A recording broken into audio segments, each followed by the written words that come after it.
Hi, thanks for coming. Really good to be here at this wonderful facility and really lovely people so far. So I'm having a good time. I hope you will too. I think we're also live on Facebook, so hi to everyone over there. And today I'm going to talk about control and being in control rather than being controlled by the situation. We have many occasions where we face a large number of tracks, a large number of samples, a large number of choices that we can make at any given moment. And that's normal during the kind of production process of today and what all these wonderful technology allows us to do. And it's really easy to get lost with all the choice. And I'm not only talking about technical matters, but about artistic decisions, possibilities. It's really, for me, it's more about what not to do rather than what to do, because there's so much choice. It's just impossible to, So basically, when you have talented musicians, engineers, mixers, producers, which I'm sure all of you are, then when you get some nice whatever instrument, samples, whatever you do, and you play with stuff, you get instantly, especially these days, you get instantly really good sounding options, possibilities. And it's really easy to say, oh, that sounds nice, I'll use that. That sounds nice. And suddenly you find yourself in a situation where, you forget what you want to do and why you want to do that, and you really get controlled by the situation. I want to talk about this, to take it a step backward, and to talk about my perspective as a sound engineer. And this is basically how I see the world, or at least this world here in the studio. I started as a guitarist and as a musician, but I also was looking for ways to make sounds from my guitar, my electric guitar. I had no amp. I had a guitar when I was 11, an electric guitar, and I had one jack lead, one cable, and I cut the end of it and exposed the wires, and then was trying to connect it to anything, to the TV set, to old tapes, to anything that I could think that would make sound. I got electrocuted quite a few times while doing that. I blew an old TV set and several things like that. So for me, the engineering has always kind of was part of my music making. So it was guitar, but it was what to do with it, really. And I think that I'm still that way today. So I'm kind of almost like a split personality, because I produce and I mix and I make beats and I write songs, but I also obviously engineer, which is part of mixing, but I also design products for waves. I make sample libraries, design synthesizers. So it's kind of technical as well as music. Obviously, I'm kind of interested in how other things work, like engines and I don't know, solar panels and things like that, but not to that degree, because those things don't make music and you can't play with them. So I'm interested in anything that you can generate sound with and make music with. And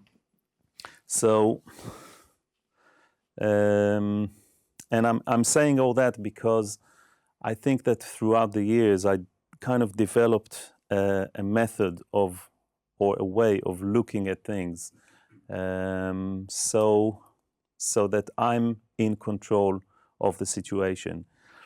And I can't stress enough the importance of, for instance, doing a mix prep. And I'm going to quickly try and show something here. One sec. I'm going to show a session. I'm going to show a session which basically demonstrates how I get my mixes prepared for me. I'm lucky enough to have people doing it for me, but I spend a lot of time showing them exactly what to do and why. So that's I think a fairly large session, but you can see that it's quite it's quite. I'm gonna sit for a while because otherwise I can't. So you can see that it's quite organized, colored. I have all the drums in one place.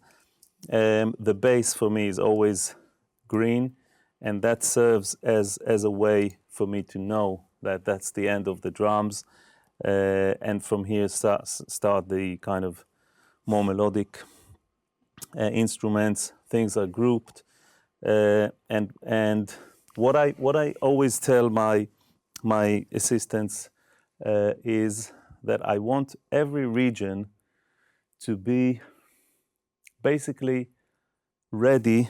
I'm just going to enlarge the waveform. So I want every region to be ready to create a sample library from.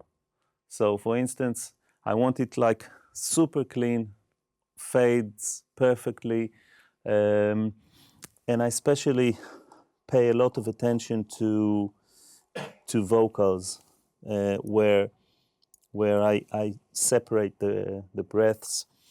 I take out S's and T's and any from backing vocals, take all the breaths out from backing vocals. You can see here that it's all chopped perfectly with fades. Breaths are here, so I can actually here there's a little bit more separation because here I have some S's and other, kind of aggressive sounds like ch and ch and s. Sometimes when I get those on different tracks, so I can treat them separately, and all those things are really important for me in order to get them out of the way. So the way I look at it is like driving a car. When you drive a car, you don't want to think about, oh, I'm going to do this and then I'm going to do this. You want to get somewhere, and in order to get somewhere, you need to learn how to drive, and then you need to drive, and so you don't have to think about that, and then you can think about where you want to go.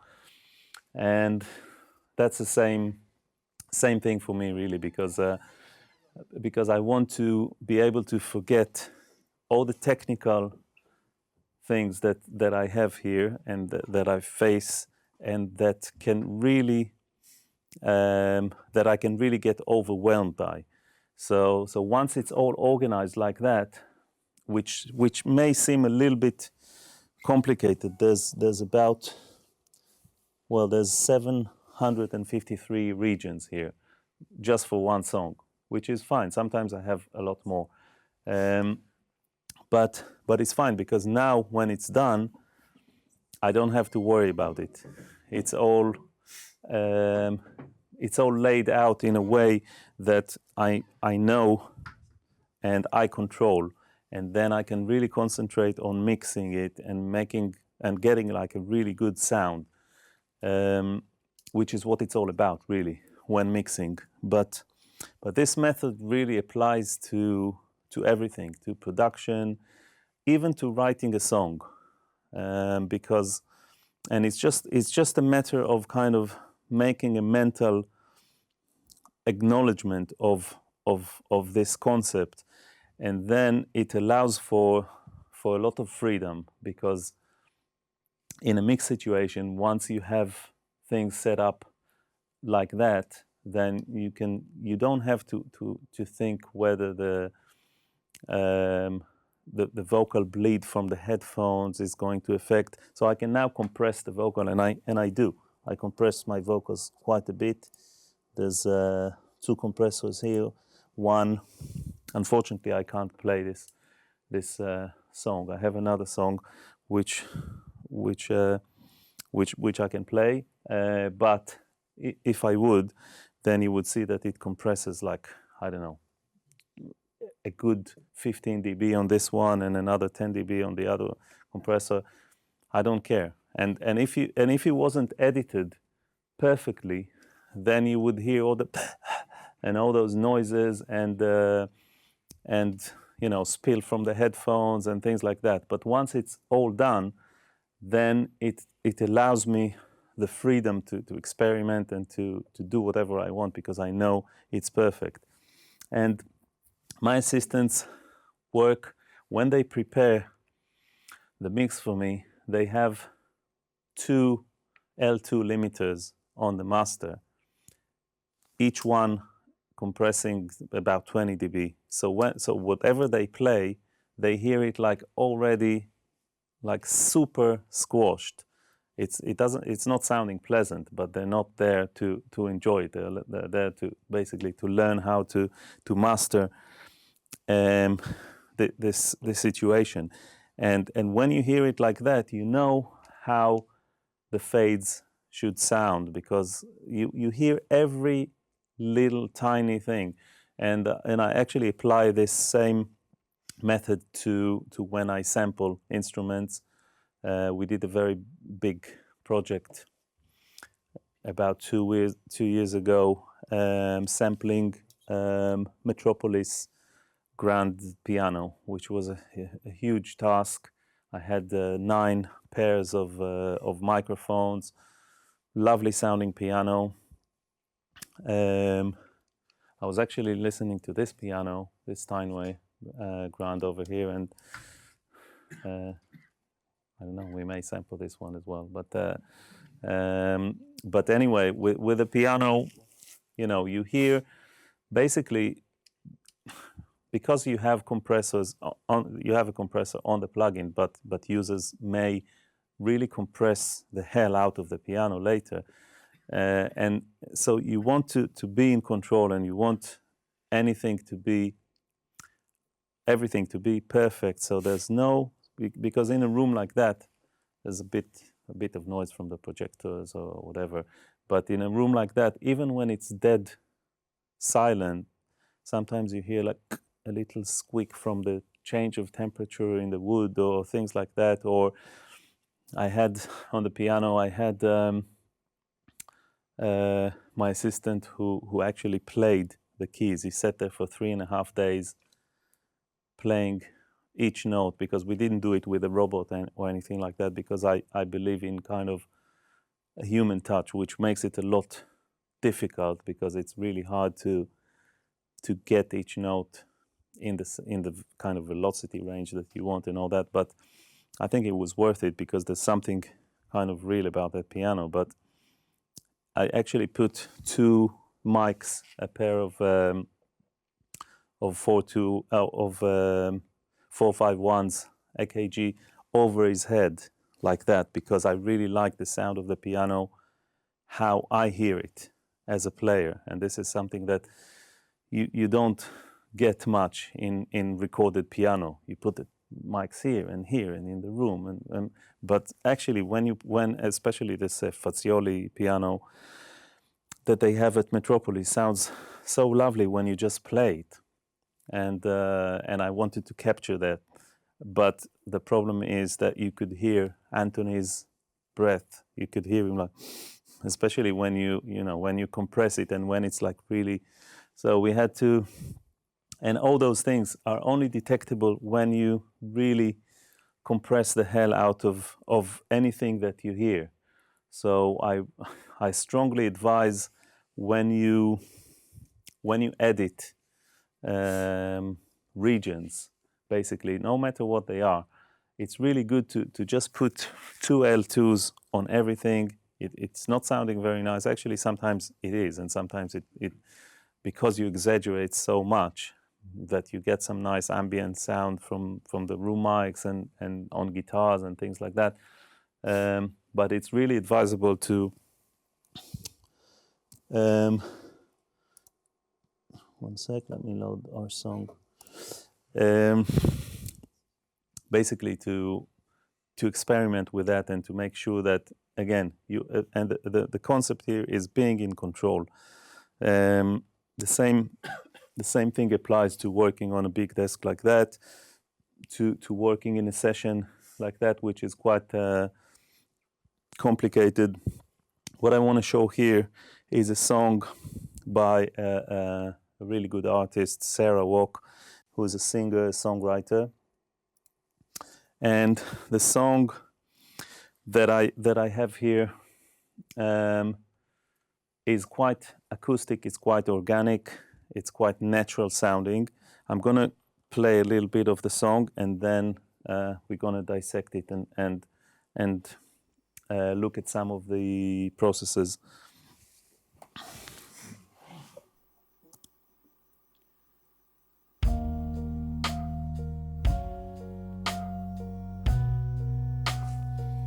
Sorry, it's not very loud, but...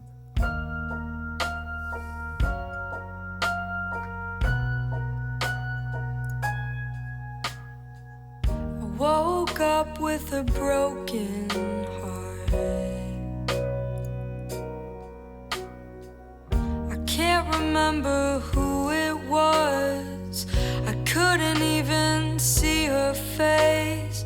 All I did was feel the ache. I woke up with a broken heart.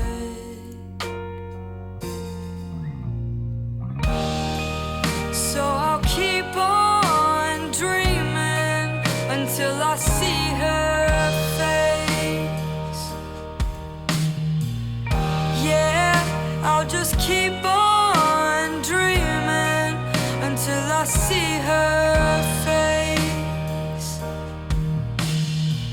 I woke up when she broke my heart.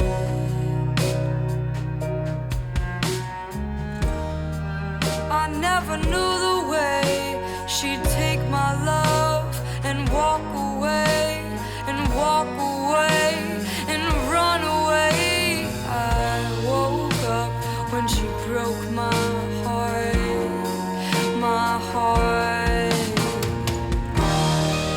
So I'll keep on dreaming until I see her face. Yeah, I'll just keep on dreaming until I see her face. Do you see me when the lights go out? Can you feel me when the lights go out? When the lights go out, when the lights go out. Do you see me? Can you feel me at all? Yeah, I'll just keep on dreaming. So anyway, I'm gonna stay seated if that's okay with you. So basically, this song sounds quite simple and quite natural. At least that's what I was hoping to achieve. But in fact, there's quite a lot of processing going on. One thing that I find very handy is to have the rough mix synced to the session. So I always bring the rough mix in the session. I have it here on a track that isn't going to any output. But it goes into, in this instance, a C6. But it only serves as a sidechain listening. So basically I'm listening, so that's my sidechain. which is called guide mix. And here I'm basically listening to the sidechains. So when I do until I see her face, this, woke up so when I she can hear, broke my I can now instantly hear the rough mix in I sync. never knew the way. Back to the mix. She'd take my love and walk away and walk away And run. that's a really, I think it's a really handy, I mean, it's a little bit of an overkill to use a C6 for that, but that's the, I think one of the, there are not many plugins that let you listen to a stereo sidechain. A lot of compressors, a lot of stereo compressors basically sum the sidechain to mono. So this is, maybe there are more, there are other ones, but this is the one I use. So this is really handy, and this is something that I always do, because when people send you a track to mix, it's already gone through a lot of, you know, processes of decision making. A lot of people had to approve it and to like it, and what they liked is basically the rough mix, and that's what you get.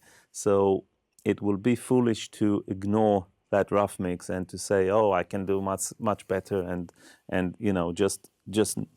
But rather than doing that, I actually use the rough mix because I want to understand what did they like about it, and that applies to.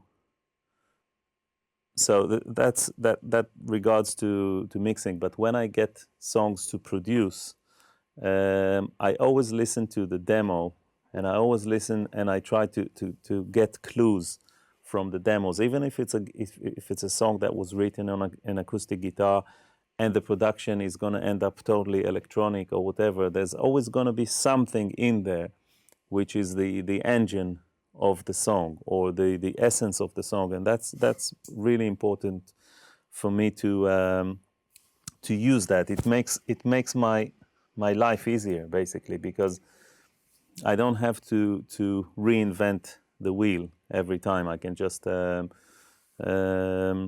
you know, use what other people already spend time on discovering and finding useful for a project. So here I am using the rough mix.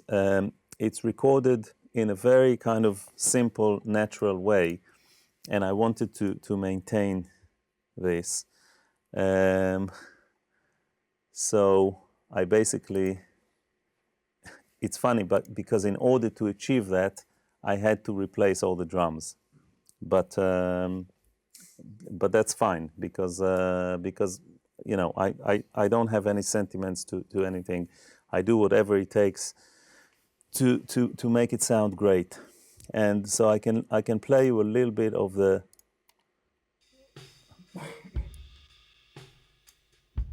So that's the kick, the way there's not much processing on it. That's what it sounds like. I know it's a little bit quiet in here,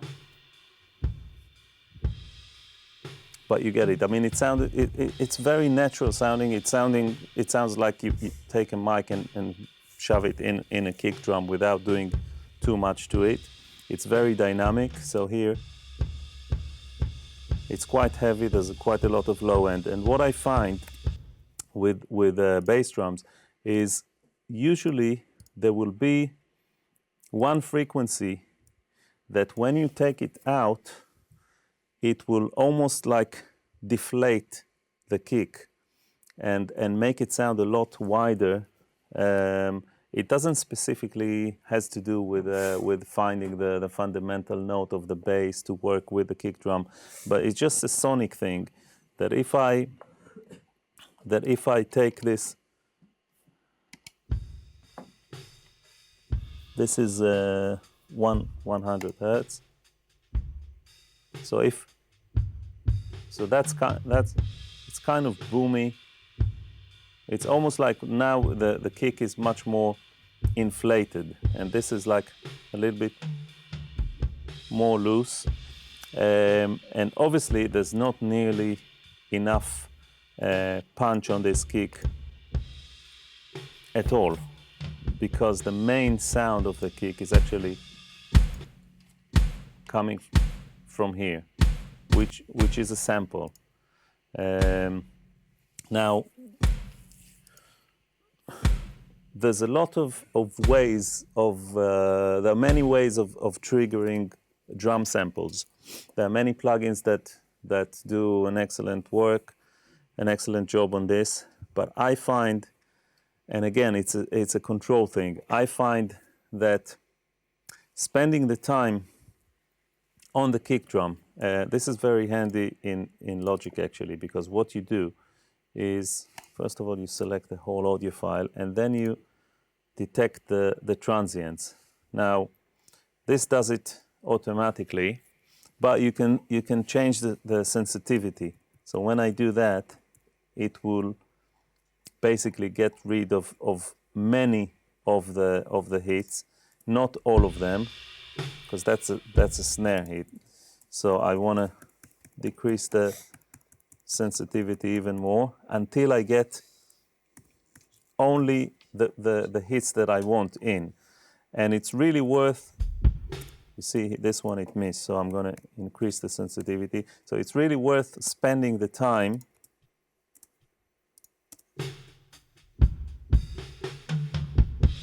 that's okay. And just going, it takes maybe 3 minutes to go over each track, but then you know that you only have the hits that you want, and this is time really well spent, because now what I can do is I can do that in Logic, I can do that in Cubase. I can basically go and say replace drum, and then here you can see that it already created a MIDI channel, and I can now,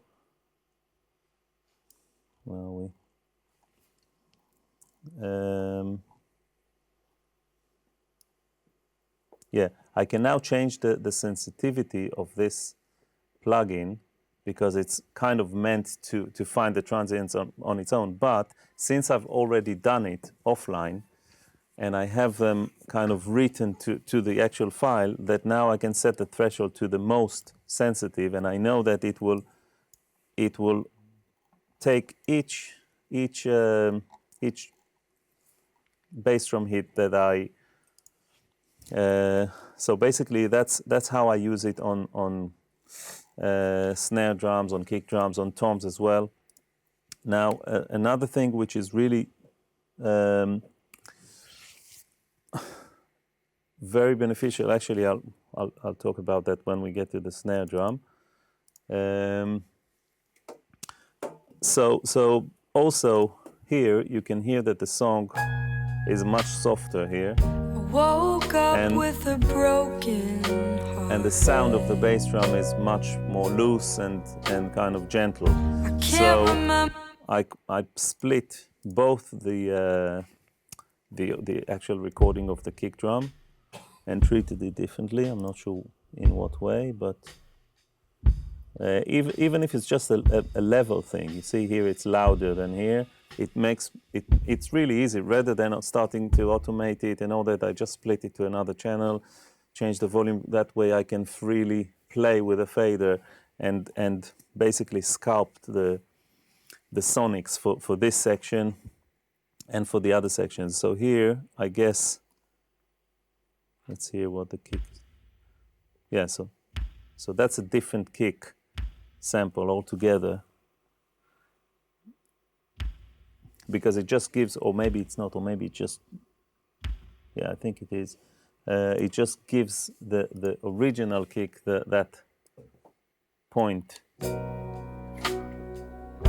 can't remember who it was. So if you listen to just the kick, couldn't even see her. You can hear that basically what I want to create is a seamless transition between the different sections, even though there's a lot of changes going on. But you can hear that I think the transition is quite smooth. Woke up with a broken heart.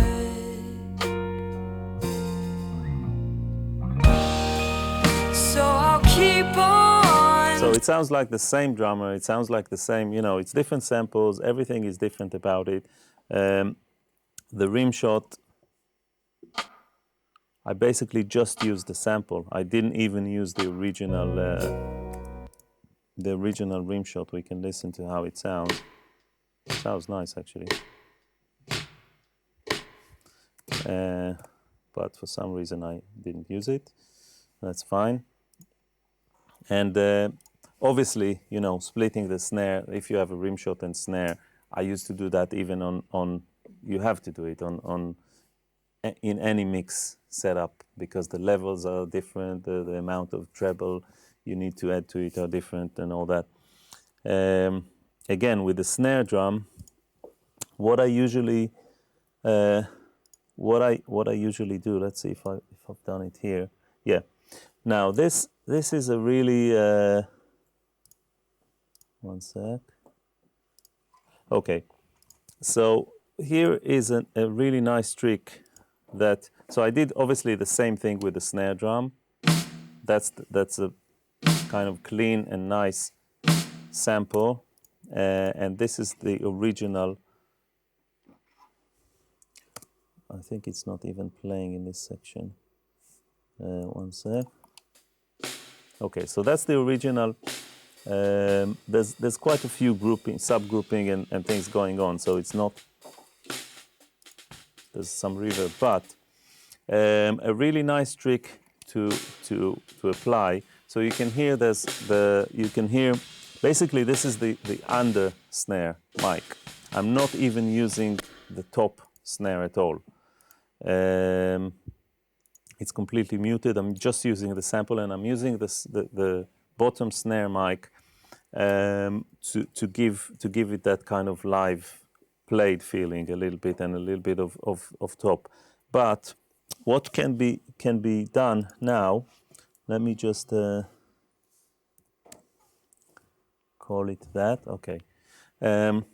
So since we identified the transients, so basically I used the same trick with this snare, with the main snare, kind of only identifying the relevant hits, spending the time to take out all the bass drum spill and whatever. Ended up with a perfect snare drum translated to MIDI. Now what I can do with this snare drum is I can actually use it as a side chain to the main snare drum, or in this instance to the bottom snare drum.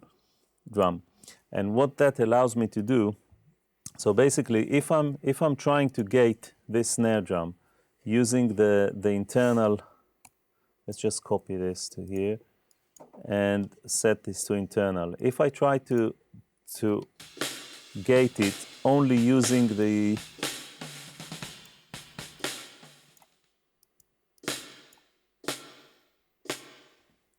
so it's either going to sound like that, and here I'm going to miss a few, possibly miss a few hits, or I'm going to set it to more, and then I'm going to get the kick in it, because it's based on what we call a wideband detector, because it basically, it's just a threshold that detects when the energy, the overall peak energy goes over the threshold.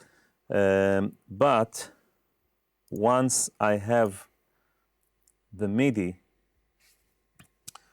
and it's perfectly set, so all the hits are just the ones that I want, then I can use this as a sidechain. And now it's gonna be perfect and at any level. So that's a really nice trick. Now, what you can also do is basically because you don't, for the trigger, you don't really you don't. Yeah, I think they are wondering why you do this. Maybe you just use the MIDI to trigger the bleed, to capture the bleed for the actually it's the opposite. So I'm gonna show what I'm doing in a different way. So basically, if I have here the MIDI part that I extracted from the snare based on the transients and not the level, and that's where it's really important. When I use a normal gate, I have peak level, and this is where I set my threshold, and everything that goes over the peak will open the gate. But sometimes, if the snare is playing quietly, then it won't open the gate, so I have to lower the threshold. But if I lower the threshold, sometimes the kick spill, especially in this case when I'm using the bottom mic, which is very close to the kick pedal. So the kick spill will open the gate, and then I will have to, I will never find the sweet spot. I'll always either have too many, the gate will open too many times or not enough. But if I have detected offline by going into the actual snare drum, taking all the so it's perfect. I know that all the snare drum hits are exactly where they need to be, and then I generate a MIDI part out of that. Now that MIDI part, if I'll play, so basically it can sound like that. If I take just a sine wave, I can now all I want from it is this. That's all I want.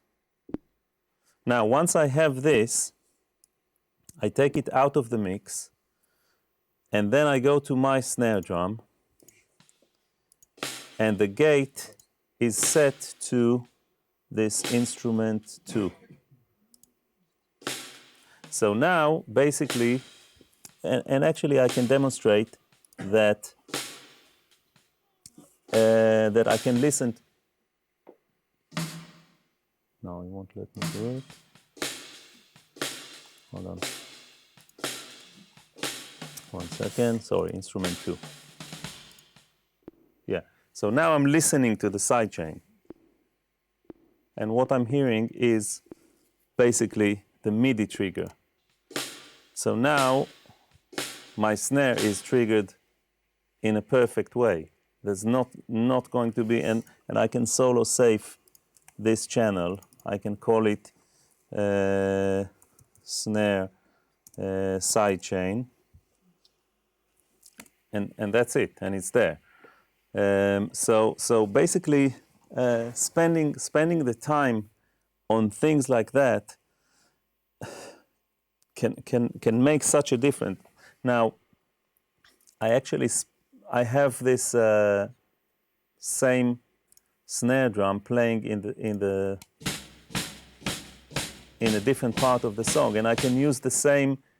Basically, I can use the same trigger because it's still, whatever the level, it's going to be perfect. Let's see what else I can show on the drums here. Now, with the toms, same thing. The toms are split into these, which is just the hits, but they are muted. I'm not using those. I'm just using samples, which are nice and kind of beefy, but they sound quite obviously sampled and mechanical like that. But when you hear it with the overheads, if I'm going to play just the overhead,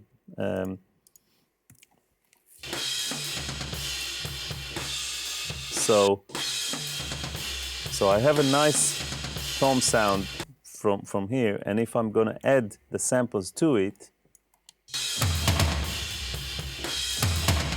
obviously in context, it sounds even more natural.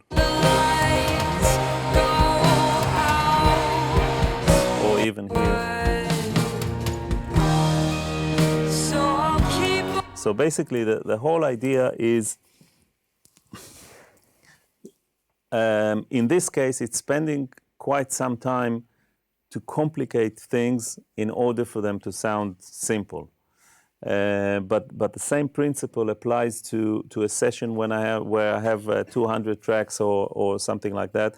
If I do the same, if I spend the time, I'm actually saving time, because if you had, I don't know, sometimes I get like songs which I get like a few drum kits recorded for different sections and things like that. And once you start to, so basically it's not about just pushing faders and hoping for the best. It's about taking control and being in control. I have a question. This was in the context of a mix session, right? Mm-hmm. You were given the tracks just like... Yeah, that's a mix session. So what you did is, I mean, to me sounds like production, right? So what if the producer, when you change the rim shot sound, he says, no, I want mine back. Why? Wasn't that part of the original mix, for instance, that you're taking initiative to replace for better sound?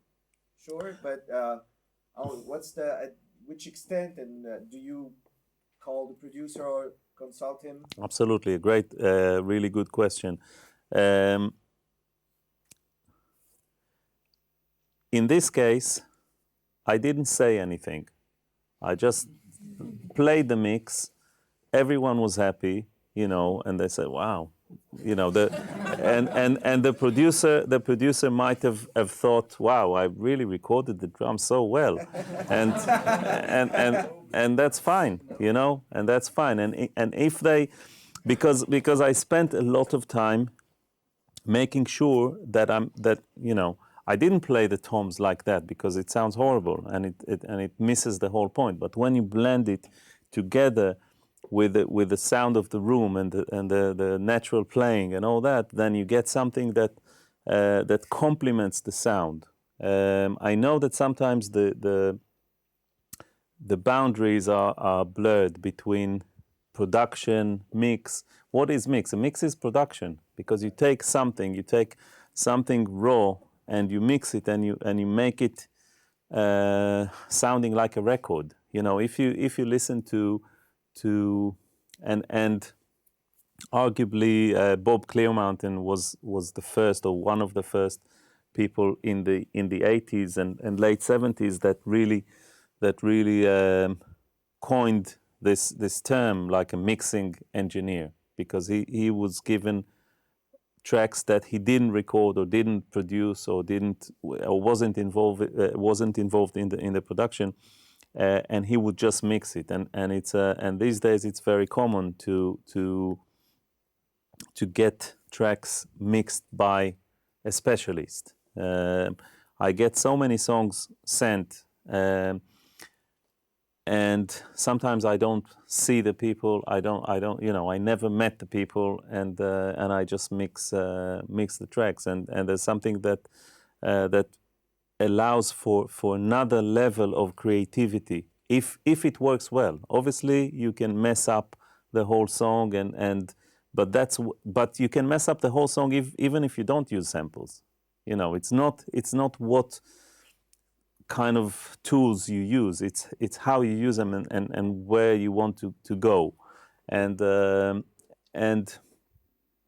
maybe if I wanted to get the drums that I was given sounding great and restricting myself by not using samples and just using more processing, maybe it would not sound as natural, because I would I don't know what I would do. This example is a bit extreme because it's kind of subtle. The changes are kind of subtle, but for instance, on a hip hop song, I heard about engineers changing the kick drum. Yeah, but that's a whole different matter, because on a hip hop song, where presumably you're talking about something that is programmed, like MPC sounds or something like that. Yeah. But that's the whole essence, and the kick drum on a hip hop song is the song. If you change it, then that was my point, because I heard it happen. Yeah, of course, but then The engineer didn't ask the producer. But I think it's My slightly. kick drum sounds better because yours was. Yeah, like but too, that's a production point of view, and here I didn't change the production point of view. By listening to the rough mix, I think I got the essence of what they were trying to achieve. Keep on dreaming Because this sounds really good. It sounds perfect, you know. It sounds like you have the strings, you have the vocal. The vocal is very present. The drums are not very treated, and I don't think that that's for this type of song. It's not that kind of, you know. Maybe it's like too indie for radio, and what I want to make and what people basically pay me to do is to take something and make it radio friendly. It's kind of a lame term, radio friendly. What is radio friendly? But I think we all know what it means. It means that something sounds really good, basically.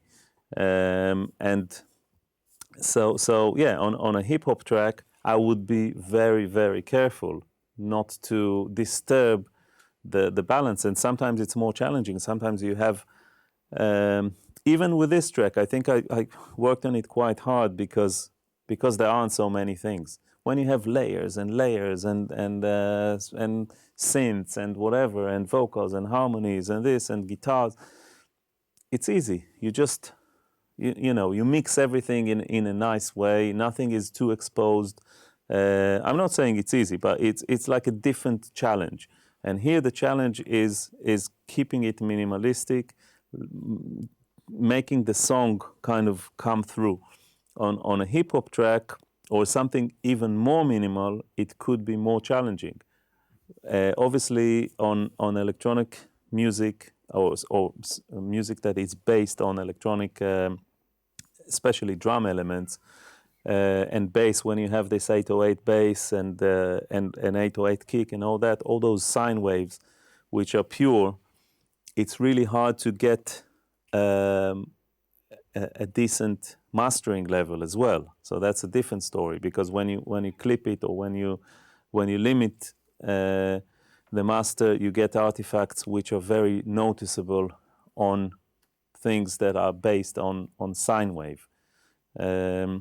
Here I have the benefit of using the overhead mics in order to blend the new sounds with it.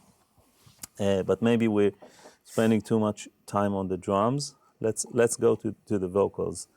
And again, this is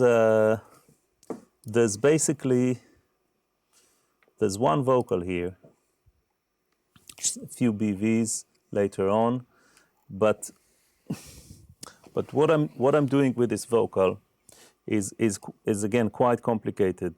I wanted to keep it sounding natural. I didn't want to use too much automation.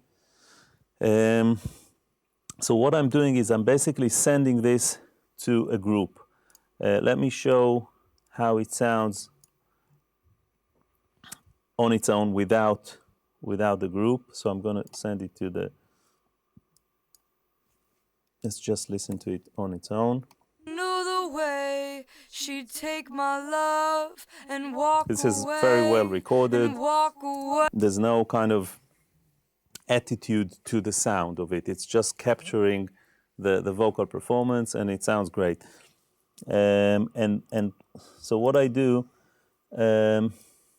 and again, because this is kind of a live session, and I wanted to maintain this sound. So this goes in contradiction to the other session I showed, where all the drums are chopped, all the vocals are chopped, and all the breaths are taken out, and all that. This is quite natural, and therefore I'm using an expander to clean it, basically. I woke up when she broke my heart, my heart. So you see, it's an expander. It's very gentle. It's gonna keep everything that's on there, but it's just gonna basically take the hiss out. And then I'm using a bit of high frequency excitement on the lights go So basic, out, if I'm gonna, you feel me so basically this is what I'm adding. go out So it's a bit of, when the it's a bit of, lights go out. it's a bit of presence on the kind of, to achieve almost like a proximity effect on the mic, and some top, so that I can add without using EQ. I also wanted to make it sound a little bit more analog, so I used the tape. But while using the tape, I really like the tap delay. Lights go out. Can you feel me So there's a when little the bit of that. lights And now all that is sent to this bus. Now this bus is basically feeding 4 different tracks. One of them has, okay, I'll actually start with this one. One of them is just flat. It's just transferring the vocal as it is onto the master, to the group master of this group. One of them has quite a, go out when there's some effects. lights go Let's listen to it. There's some automation stuff, but let's. I'll just keep on So one of them dreaming. is this, and together with the flat, one sec, together with the flat channel, I'll just keep on dreaming. so that's without the until EQ, I see her and that's with. face. And what's really important when you do parallel EQing like that is to use linear phase EQ, because when you filter, when you apply any filtering with using minimum phase EQ or any IIR based EQ, whether it's analog or digital, you're gonna have discrepancies, especially in the high frequencies, which are going to be audible. You're going to have some notches, some cancellations and things. When you use either, so you can use, so basically you can use either linear phase processing or phase compensated processing, like the C6, the C4, and the F6, the Waves plugins.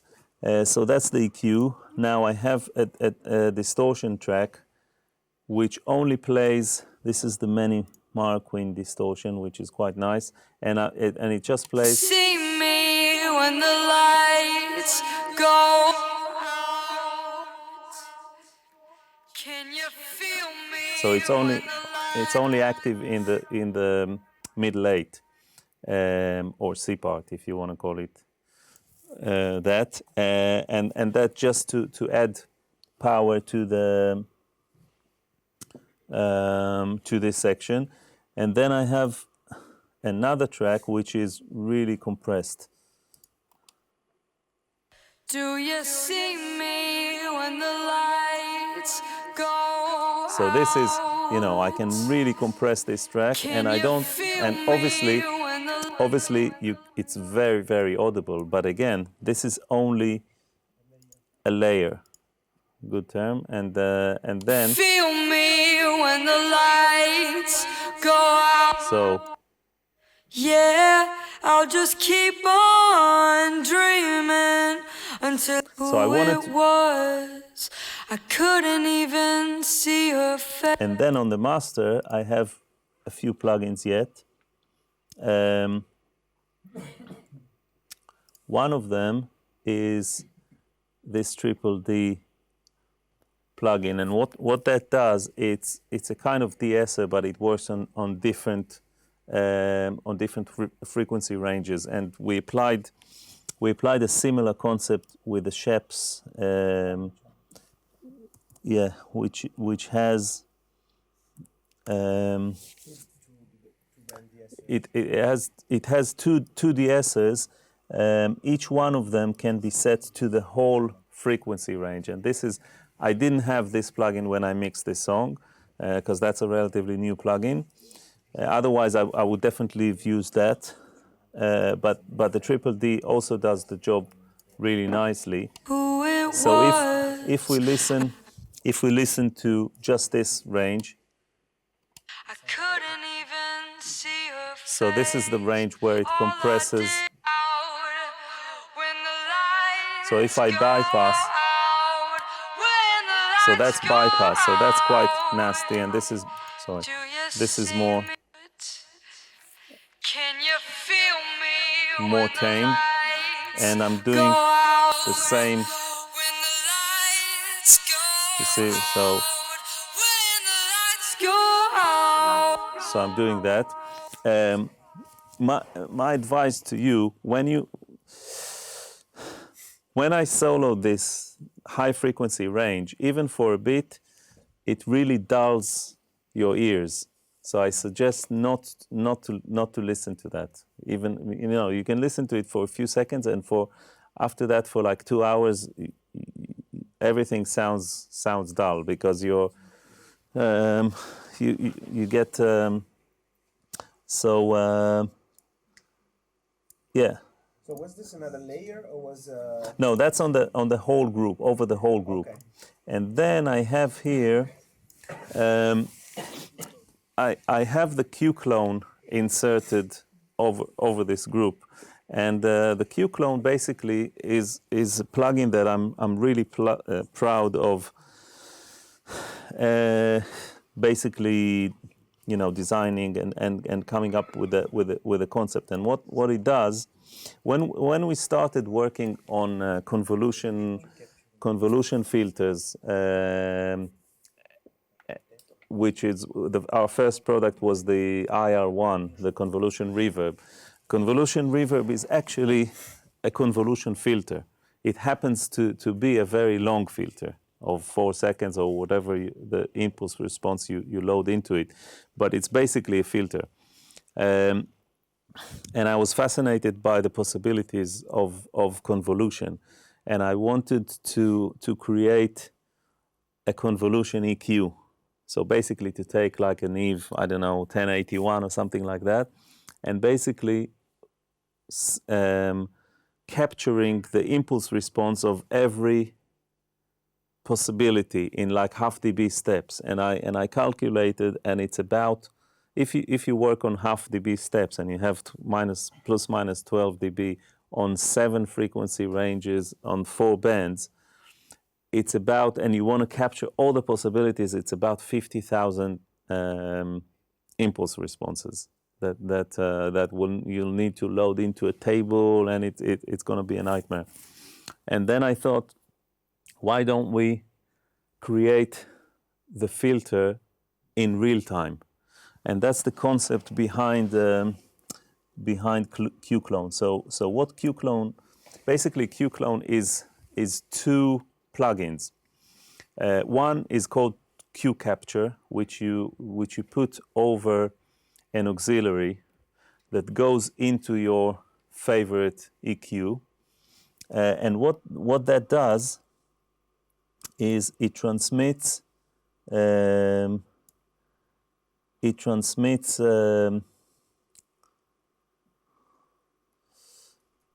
need someone to excite that, 1 second.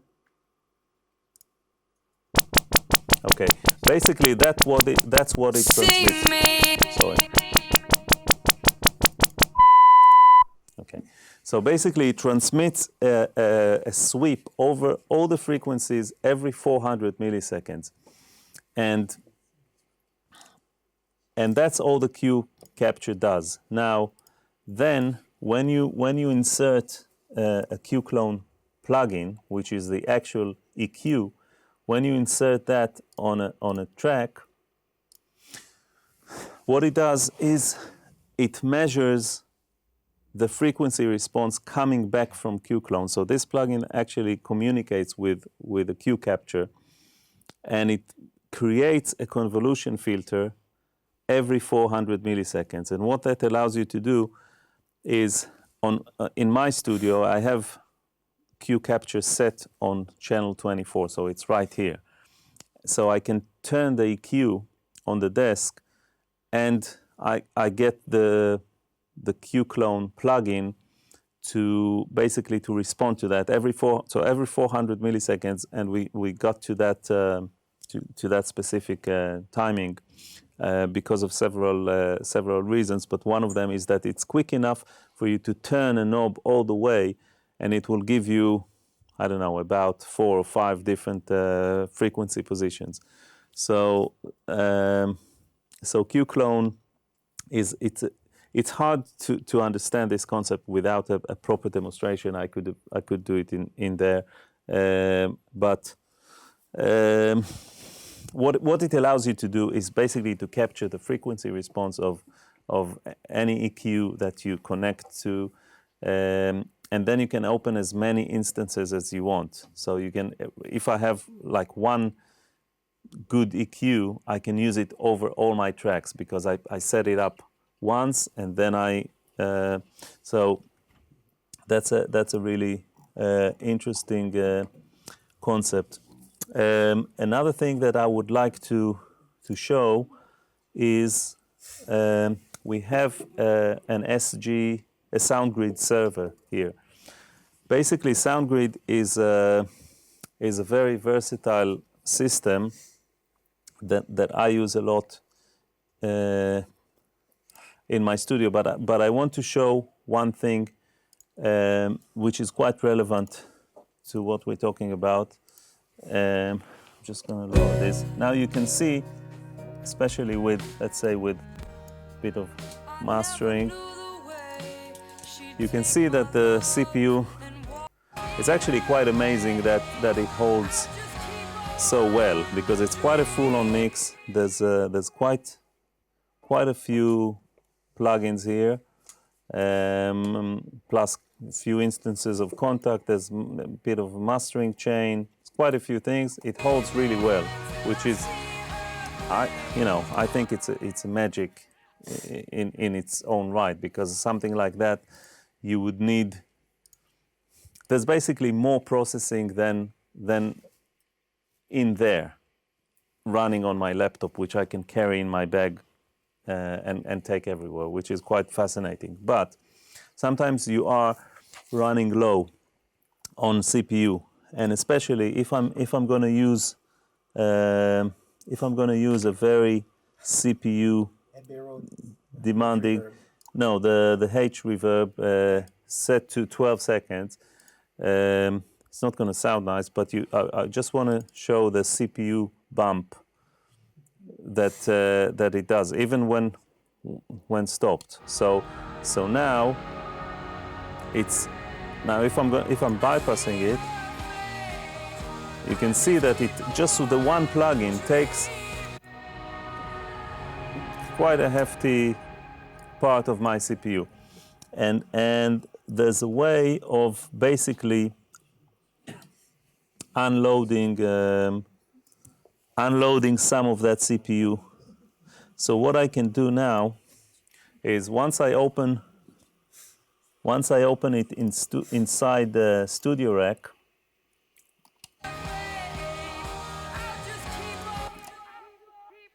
so if I'm Maybe gonna for some people that don't know what Studio Rack yeah, is. I'll talk about it. So basically, Studio Rack is a server. It's basically another computer that I have here, and it's connected via Ethernet to this computer. It can be connected to several other computers as well, but that's a different thing.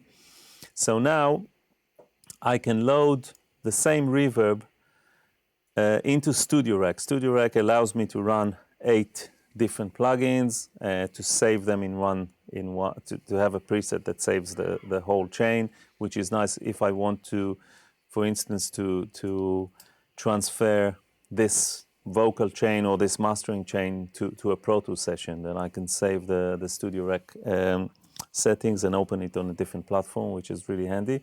But what it also does is that I can offload the processing of this reverb, which now takes quite a lot. I can let the processing get done on the server. So now I'm switching it to SoundGrid, Now you see that the CPU has gone off this computer. I'm still gonna hear the same thing. And now you can see that the sound grid server is using some of that DSP, and I'm actually taking 2 streams out of 64 available streams. So in a way, it can help a lot on laptop situations, which are quite limited in power. But then again, it won't be that mobile because it needs power, and you know. But it's quite handy, especially on auxiliary tracks. If you have reverbs and things like that take a lot of CPU, mastering chain sometimes can take a lot. So this is quite handy. So basically, what I wanted to show is and to talk a little about is control. I want to show some things that are relevant to that. This is not a very good picture, but this is my desk in my studio, and what I have is a few controllers inside the desk. I have the computer keyboard, I have a MIDI keyboard, I have drum pads, and for me it's all part of the same concept of being in control. I spent a lot of time and effort, you know, getting this whole thing to work and integrate into the desk. After working for so many years on desks like this, which are so amazing and beautiful, but then you have to put the mouse here and the computer keyboard here and the monitor on the side and all that, and suddenly you end up with something which isn't fun to work on at all. Either you sit like that all day, or you have cables and you know. So for me it was really, and I spent many hours sitting there, and I wanted to be comfortable, and now I can sit and be creative because I don't have wires everywhere and things like that. And the same thing applies to the way the whole studio is set up. The whole studio is set up in a way that there are drums in the live room, a drum kit which is all mic'd up. There's a section here from 1 to 24, which is all the mics coming back from the live room. There's like 14 mic drums and 3 vocal mics, which are already set up. So if a singer is there, I can just say, okay, can you just take one step to the left? Suddenly there's another microphone. It's already set up. You don't have to wait. You don't have to do anything. And oh yeah, this one sounds better. And all I have to do is change the input in Logic or in Pro Tools, because it has its dedicated channel.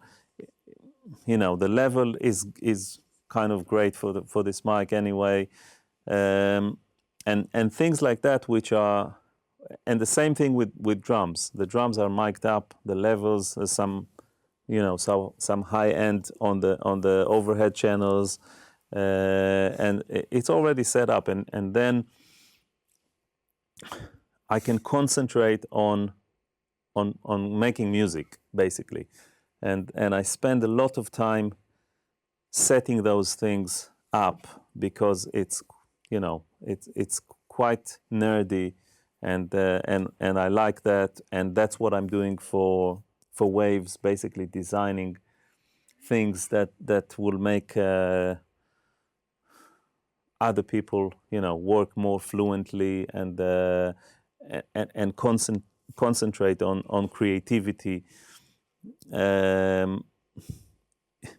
It's when it's arguable whether I'm actually saving time. I'm probably not, because I spend so much time on making these things work, time that I could have been creating music with. But once they work, then I can create music really quickly. So it kind of evens out, and it's interesting as well because I like the process. But that's just me being maybe a control freak, but it gives me a lot of freedom to be creative and to not think about those things when I actually come to mix or write or making beats and things like that. And yeah, I'll be happy to answer any questions if you have any. Yes, I had one. Regarding the vocals on the song, you did almost all the processing in parallel. Is that because you want to retain the original organic vocal, or is it something you do always? Yes, on this song, I wanted to keep the vocal sounding quite natural, and this helps me to achieve that. Because when you EQ the actual vocal, sometimes it can get the EQ you can hear the EQ, you can hear that it's being processed, and when you do the parallel setup, then you can exactly, again, control the amount of processing that you apply. I will take more questions, but before that, I'm going to say goodbye to our Facebook viewers. Thanks for joining, and see you again, I guess. And I'll take more questions. Yeah. The vocal reverb, can you show us The setup? Yeah. So vocal. So basically, let's see. I think there's quite a bit of automation here, not too much. I'm dreaming until I see her face. I woke up when she broke my heart.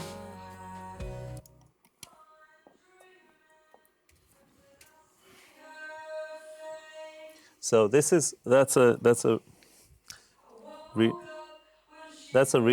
kind of a gated reverb almost. It sounds like a room reverb.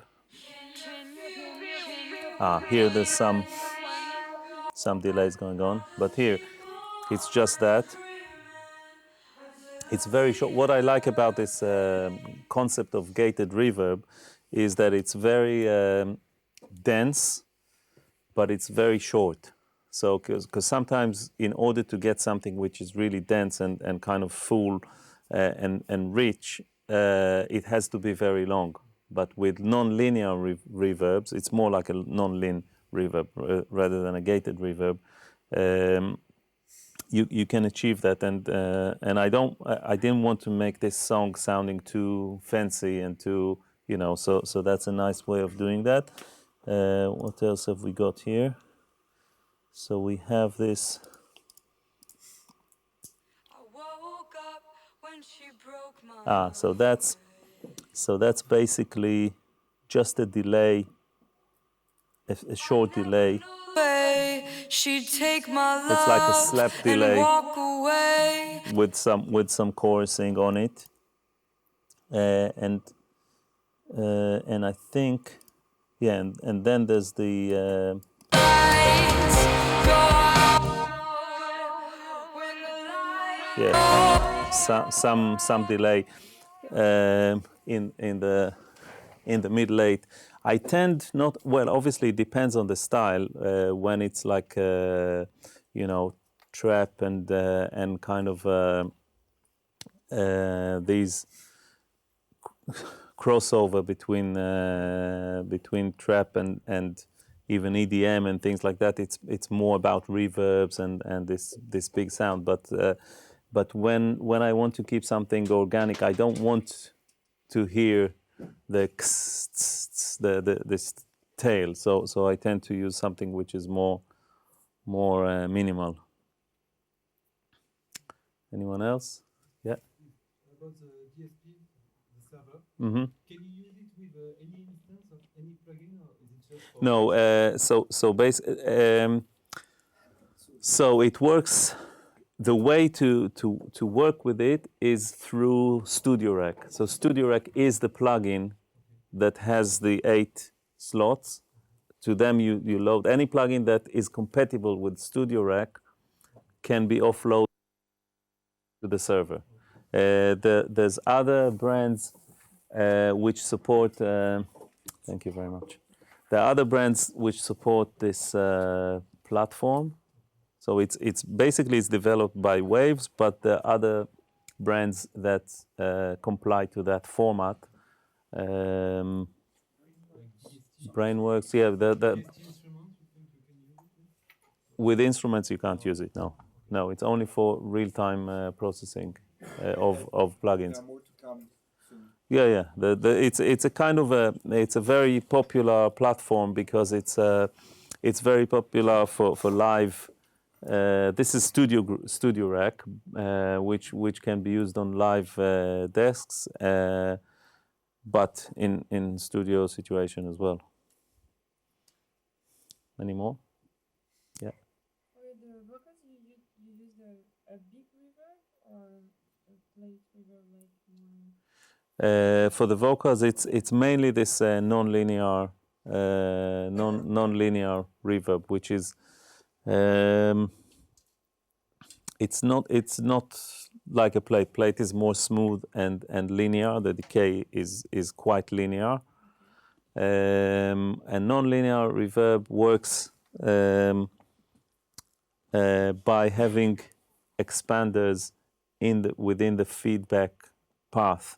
So you have something that starts like a reverb, but then it decays. Let me show. Okay, let me show what I mean by a non-linear reverb. So if I take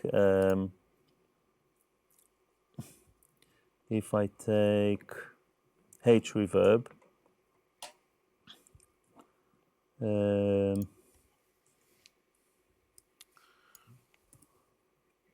let me loop this section here. So that's a linear reverb because and you can see the tail. Let's get rid of everything else that we have here. So that's a linear reverb. Now, if I want to create a non-linear reverb, what I can do is one sec. Yeah.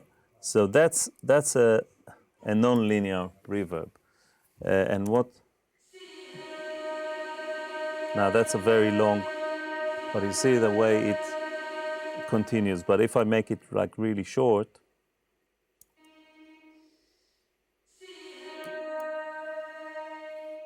it sounds. It's like a gate.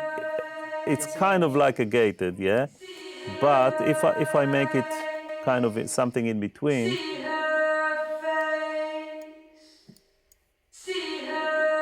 I get something which is quite full, but it's not too long. Because if I had it linear, you see, at this length, at this decay time, it would be very dull. Or I will have to make it like that, which I don't want. But if I so here I get the same kind of fullness or density, but without the big tail, and I can also do stuff like reversing and things like that with that.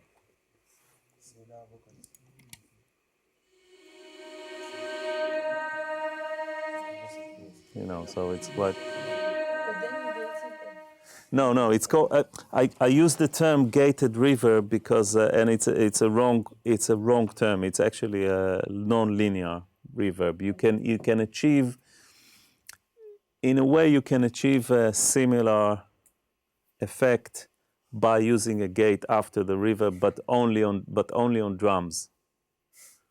And not because drums kind of open and close the gate, and if you but if you have vocal, it wouldn't be gated. Anyone else? Yeah.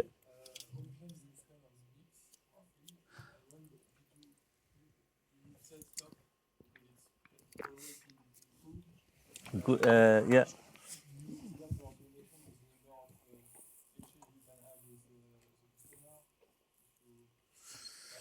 So, yeah, good question. So basically, the way I work in the recent years is I do hybrid mixing. So I would mix even this mix. This mix was actually going through the desk, but it was going through the desk only for summing.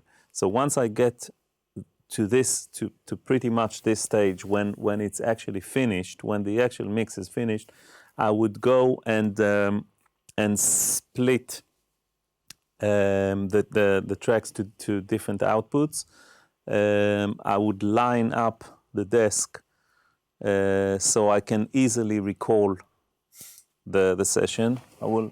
Let me show how my calibration session looks like. So it will be more clear. So basically, I send a tone to an output, and I can see on the VU. On the VU meters, I use the Kramer tape just as a VU meter. That's an old session. We actually released a dedicated VU meter, which I can use. I should change this session, but it's a template. So basically, I send. Well, now there's no desk, so it's not going anywhere. But basically, I send a tone, a sine wave, 1 kilohertz at minus 18 dB full scale to a fader on the desk, and I measure the mix output on the VU meter, so it shows 0 dB VU, and that way I know that the fader is transparent. It's not doing anything. It's not changing anything. So whatever I would send to this fader would come back at exactly the same level. And then I do the same, and then I go to the next channel and I do the same, and that way I have all the faders lined up, not visually, because when you line up the faders visually, it's not accurate enough. You can have like 1 or 2 or 3 dB difference between what it looks and the actual sound. So this allows me to calibrate it properly, and then I can run the mix through the desk, knowing that there won't be any level changes. So it would just use the sound of the desk, the sound of the channels, and the fader summing on the desk, but without actually changing the mix at all. And that method allows me to work on a mix for not too long, because it's mainly in the box. So I would work on it. I would get it mix prepped, and everything is ready for me to mix with the samples and what everything that I showed before. So I don't have to mix it for too long before it's sounding good. And then I would print it, listen on my phone, listen in the car. Sometimes I spend more time listening. So basically, sometimes I spend more time on the phone on a mix than I actually spend in the studio. Because to mix it doesn't take long with once everything is set up this way. And then I would listen and I would say, okay, here I need to do this, here I need to do that. And when I get back to the studio, it only takes 5 minutes to make all these changes. So I actually, so in a setup like that, when you mix entirely on the desk without a computer, then you have a day or 2 days or 3 days to mix a song, and then it's done. And then you can't go back. I mean, you can with records and stuff, but it's a nightmare.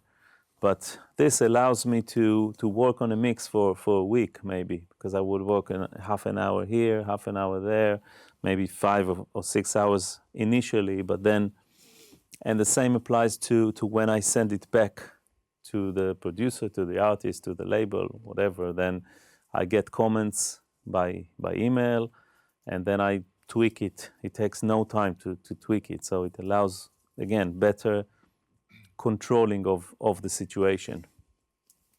Do you sometimes mix in mono? No, No, never? no. I don't mix in mono. What I do, however, is I have a feed from Logic. I have a few feeds. One that goes to my monitor, to my screen, you know, via HDMI, so I can listen on just on another speaker, which is, I don't even know if it's mono or not. It sounds shit, but you know, it's like something, another way of, and then I also stream it to my phone. So I listen to it on my phone, not by printing the file to Dropbox and all that, but actually in real time. I mean, it takes, there's about a second latency or something, but I can put the phone here and make vocal rides or things like that while listening to it through the phone, so, which I find quite handy. Is there an app or something, or just, There are a few services that allow you to do that. One of them is integrated in the DAW, or no. One of them is called. I don't have it here, so I don't remember. And you can do it through Soundbetter. Soundbetter.com/stream or streaming will allow you to stream using Soundflower or something like that. Yeah. Something we didn't talk about regarding your master bass. Mm-hmm. I think I saw you have quite a lot of plugins on that. Is it part of your method to make it sound like it's a finished master? Or? Yeah, because whenever I send a mix to someone, even if it's a rough mix, even if it's a track or a beat that I worked on for an hour or whatever, I always kind of make it sound loud, because people listen on their phone and listen in the car and listen whatever, and everything they hear is already being mastered. And if you send something which is like 7 dB quieter, then it will not sound good. If you send a mix and they compare it to their rough mix, and their rough mix sounds louder, then they will think it's better. The number one rule in sound is that louder sounds better. Obviously, when you distort it and you exaggerate with your mastering, it doesn't sound good. But so I make sure that it sounds loud and good. I don't use it during the mix. I use it at the end, just before I print the mix. Just put a limiter. You put some processing. I put I put some other processing that will allow it to sound loud. Yeah, it's like a mastering process. Okay. But then you send it to the mastering without all that. Well, I do a lot of mastering. I obviously do my own mastering, and that's why I design mastering plugins. So I use, and I get a lot of people sending me tracks for mastering as well. So I don't. Sometimes when the label, want to use their guy or whatever, then I say, great, let them do it, and then I will send my version, and you choose. And most of the times, they use my master, and if not, then I'm happy with that as well, because there was a choice to be made. Yeah. When mastering, do you have a target level in mind? Because with the streaming platforms, they have different levels. Like, Yeah. I think Spotify is -14. -14. And, No, it's not DBFS. It's audio. It's loudness unit. LUFS. Sorry, I thought you said DBFS. It's not DBFS scale. It's loudest meter. Loudness unit. I master to It depends on the platform. I mean, if I'm doing a mastered for iTunes, which I'm a certified Apple master for iTunes mastering engineer, so I have to comply to their standard. So usually I master to -9, but then depending on the different distribution platforms that I usually send several files to each platform, so it's the optimized level for each platform. Yeah. Are you using some kind of template in order to be efficient when you're mixing, to always have the same kind of way to mix the vocal or drum?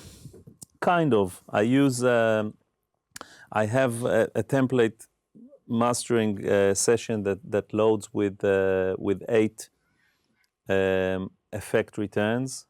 So I have H reverb, and I have this slap delay that I like, and I have another long delay that I use automation, and I would normally change them throughout the mix, but it's just that I don't have to set it up every time.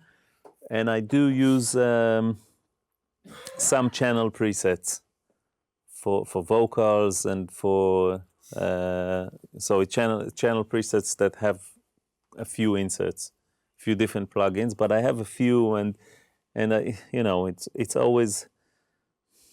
I never use it like it is. It just saves me time of browsing through the plugins and Yeah. How do you check the phase problem when you record for example, one kick with chip of the mic? Sometimes the two tracks are not aligned. What you mean between the overheads and the kick or the snare? I don't.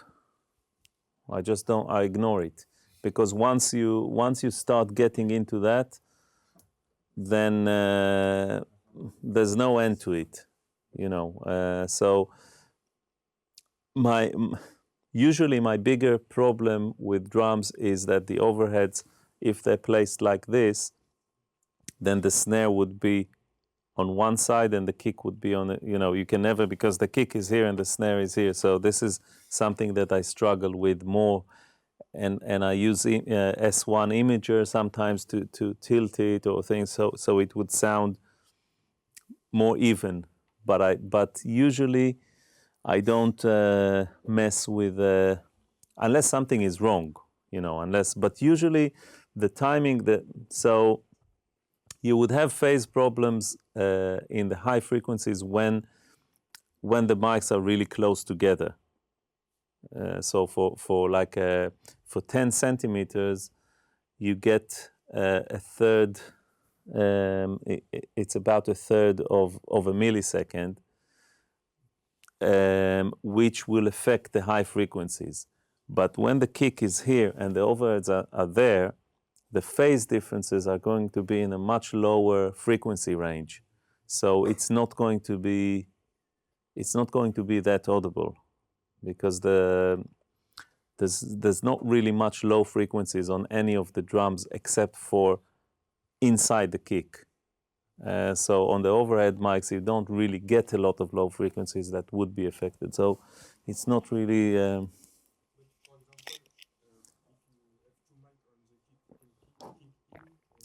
Yeah. If you're talking about that, then yeah, then you can have phasing issues, especially if the mics are facing each other, then obviously it will be even out of phase. With snare drums, I always make sure, and this is one indication that I know if the recording engineer did a good job or not, is whether they flipped the phase between the snare top and the snare bottom, because you have to do it. Otherwise it's out of phase, because one is facing this way and one is facing this way.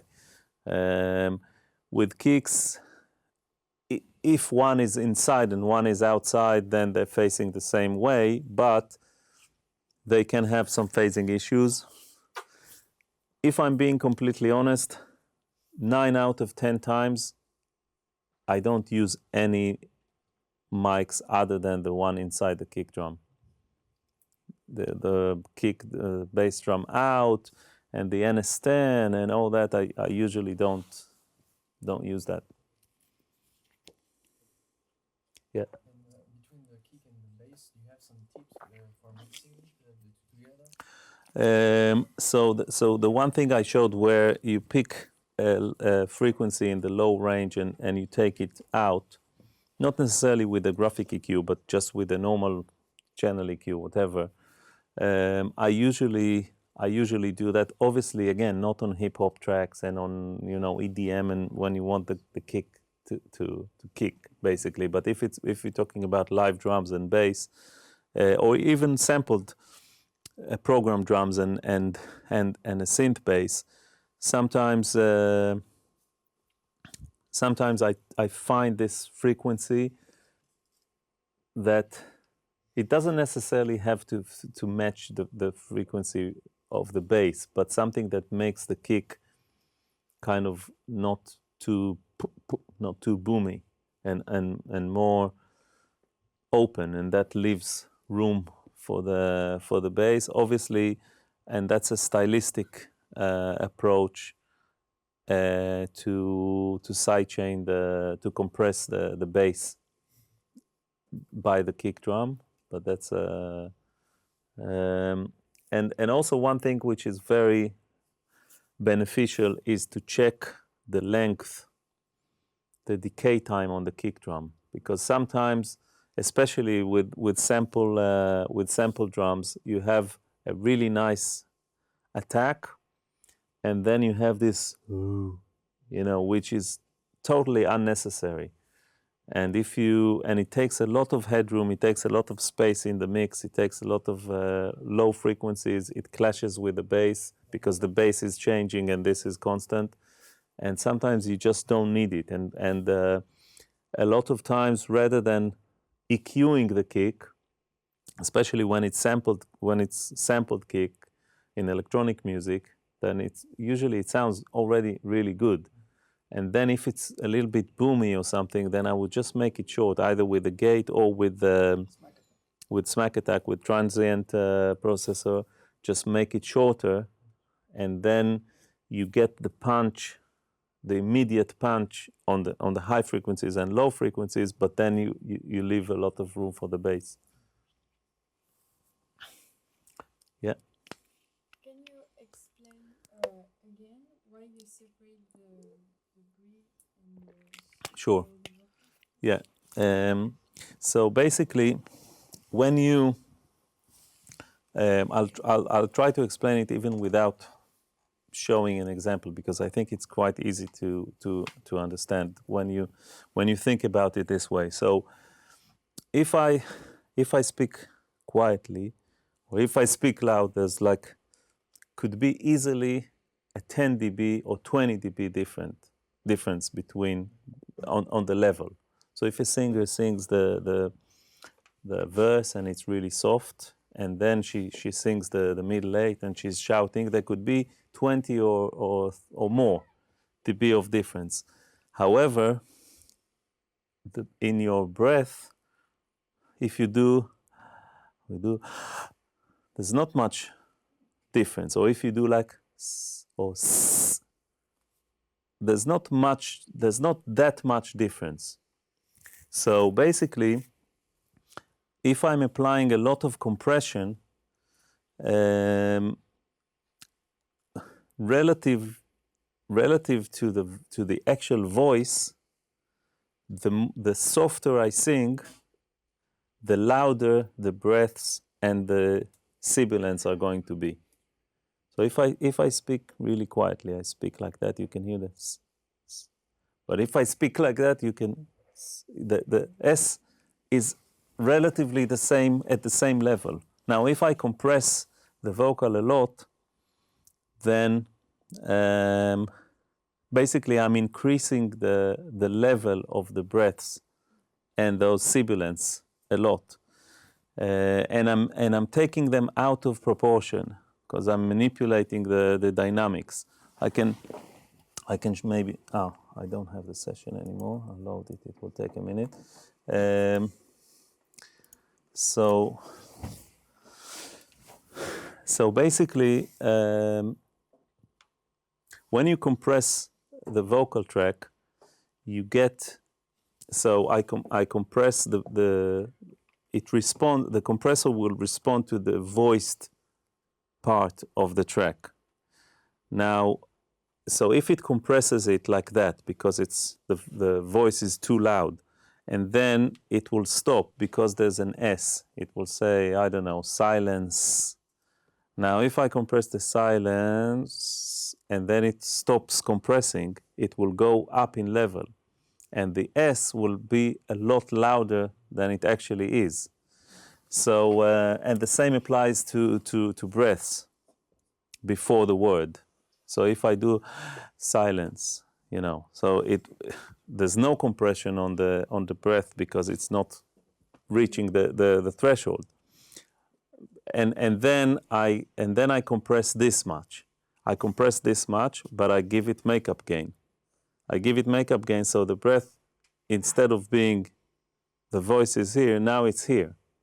So it's a lot louder than it naturally is, and the S's and sometimes the T's and all that. So in order to not having to automate the compressor and the release and this and that, you just spend 5 minutes taking the breaths to their own track, and then you can, you know, usually what I do is once I have the breaths separated to their own track, I just copy the same setting of the vocal, of the main vocal. So it's not like I'm using a different sound on them, because that will make it noticeable.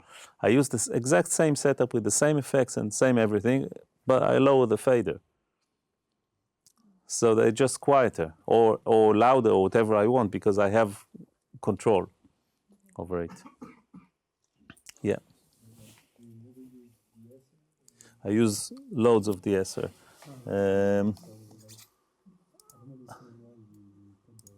Sorry? Because the de-esser is exactly for the reason I mentioned before. If you set the de-esser to detect the S's in the verse, okay? If we assume that the S's, if I do s and if I do s, it's the same level. So now I set the de-esser to detect the S's in the verse. In the verse, the S's are here, the voice level is here as well. In the chorus, she sings really loud. She sings at around 3K as well. There's a lot of harmonics at 3K or 4K where the de-esser detector's range is. It will start reducing those ranges, this range from her voice. So you know, so once I spend the time we have the Renaissance de-esser, which has for that reason exactly, it has an automatic threshold. So the threshold would follow the average level of the voice. So to try, but sometimes it's just easier to. Again, it depends on how it's recorded, who's singing, what languages it is. You know, there's some languages where it's quite, you have and ch and you know, in English it's quite smooth. In French it's a little bit more harsh. In Hebrew, in Arabic, you know, you have a lot of languages that there are some letters that I once had a project that I had my assistant splitting every kind of sound to its own channel. So the vocal was like that, like that. Yeah. And how you isolate only this on the word side? You cut it You just by hand. at the beginning of the word? Yeah. Okay. You go in you zoom in really, really well, and you see everything.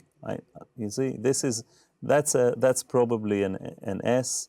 That's a ch. You know, I know them. That's a T.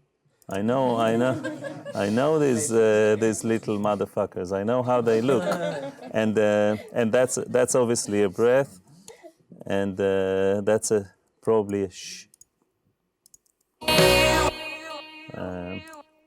Anyway.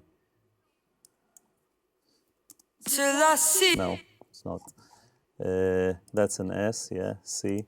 So it's easy to, if you do this, and you split it to another track, you know, you go over the song once.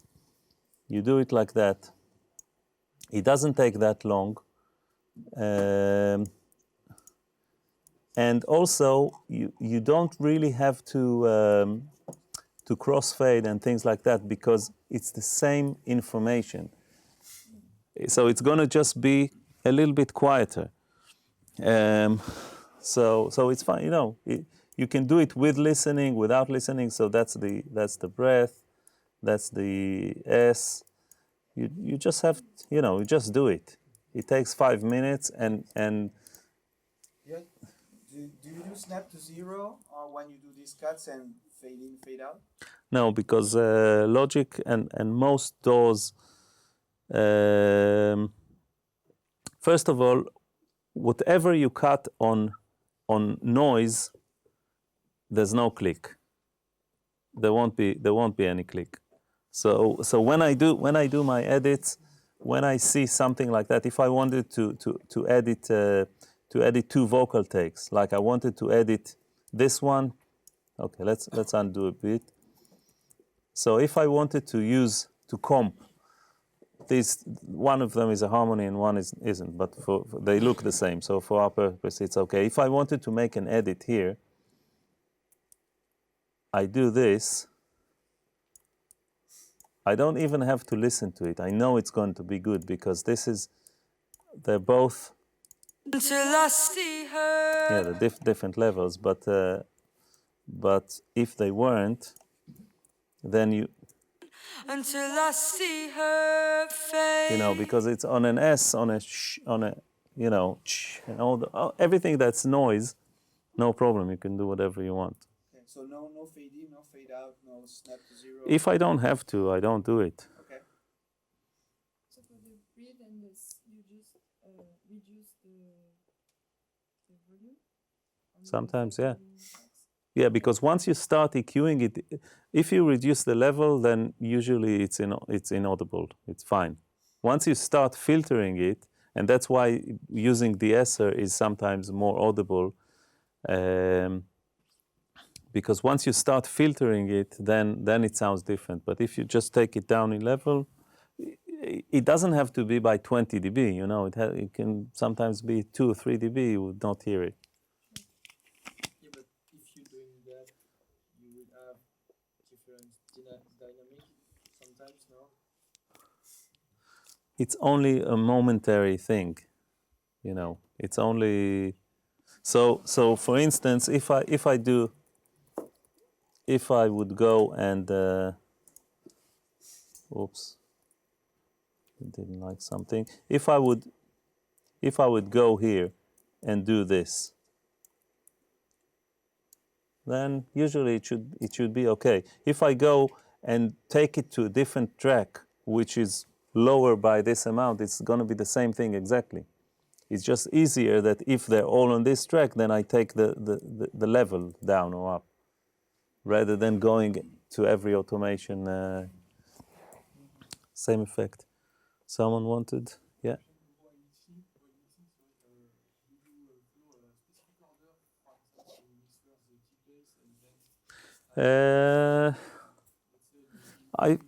Usually I start with the drums because it's easier for me to get the level, because I don't like to getting into a point in the mix where I start mixing and it sounds good and then I have to lower all the faders or the master fader. So I want to establish a good foundation.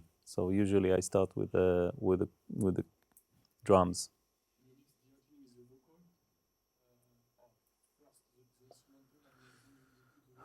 Usually I just go because it's organized like that, drums, bass, this, and then I just do it like that.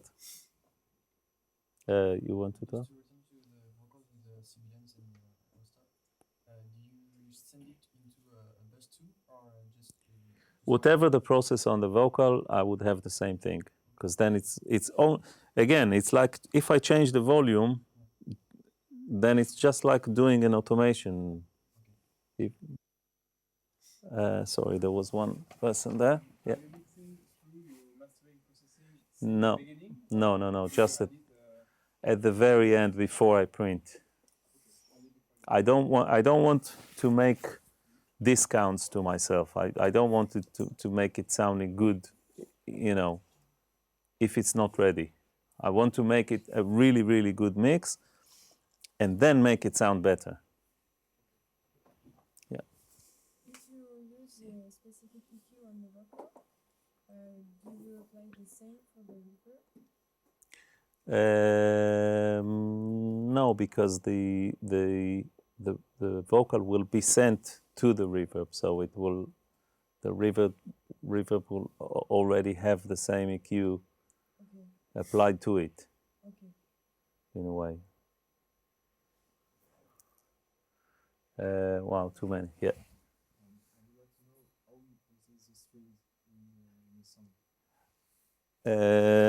Okay, that's a fair question.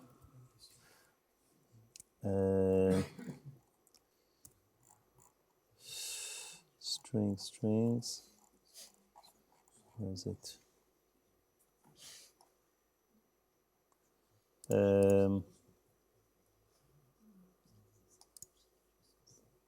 So there's only a couple of tracks.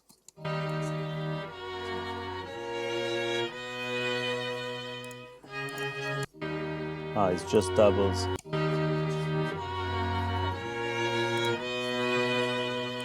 There's a bit of this one in yeah, just a bit of treble.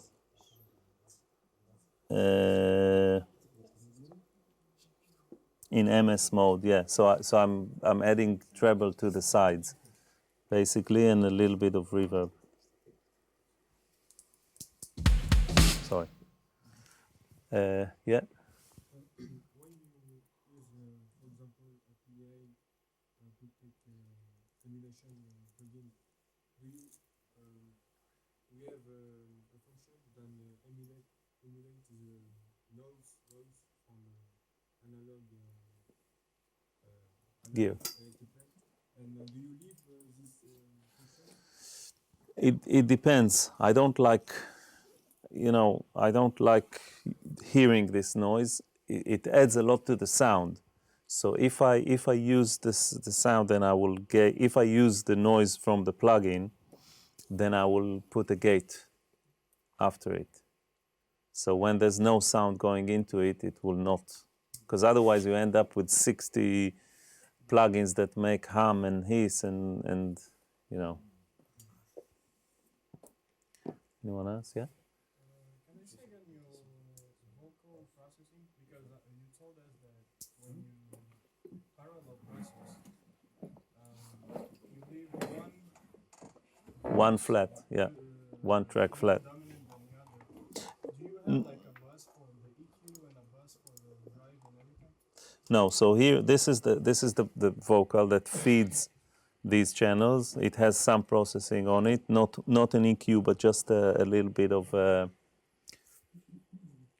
high frequency exciter, and then it goes to these 4 tracks.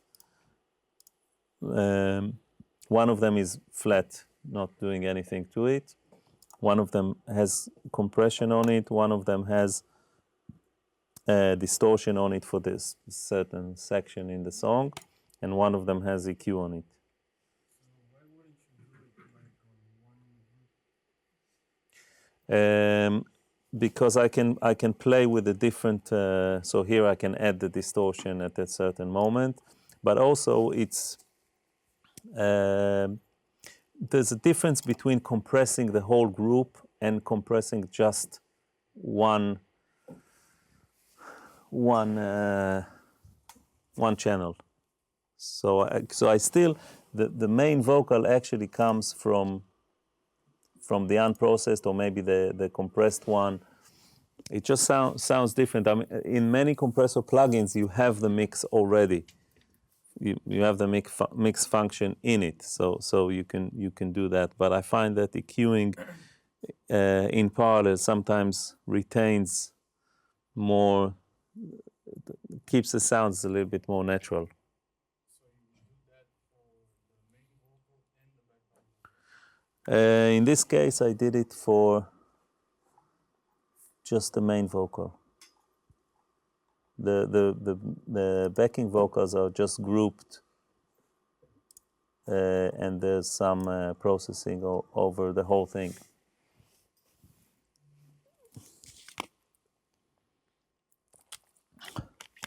I think we'll probably wrap it up for today, unless you have any more questions. Two last ones, yeah. It's mixing is a complex process, and you can always learn something. And I wanted to know what is the last thing you learned, or the hardest thing you had to master.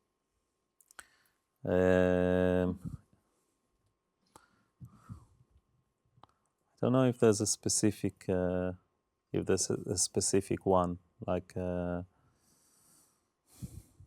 it's an ongoing process. When I started working, and I was assisting this very experienced engineer, he said to me, "You don't know what a mix is before you mixed 200 songs."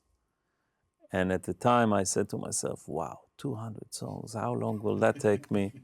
And now, after mixing, I don't know how many thousands of songs, I think that it's just that. It's just doing more and more. It's not. I don't think it's anything specific. That there's no. I don't think that there are shortcuts. Yeah.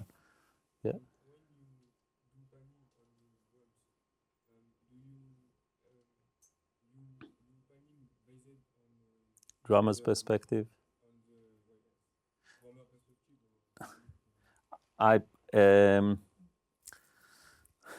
It's kind of an interesting argument, which I think is completely irrelevant, because when people want to really be anal about it and say, no, I mix from the audience perspective because I want to hear the performance, so the toms are like that.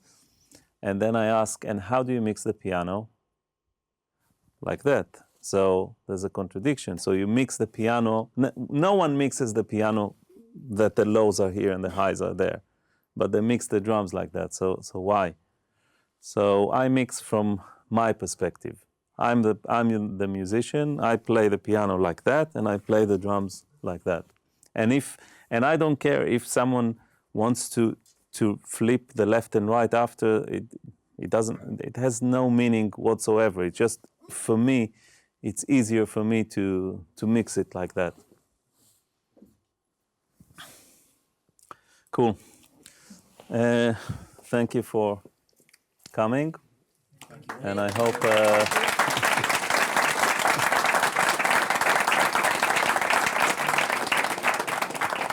and I hope I don't know. I hope it wasn't too technical, and It has to be. it has to be, yeah.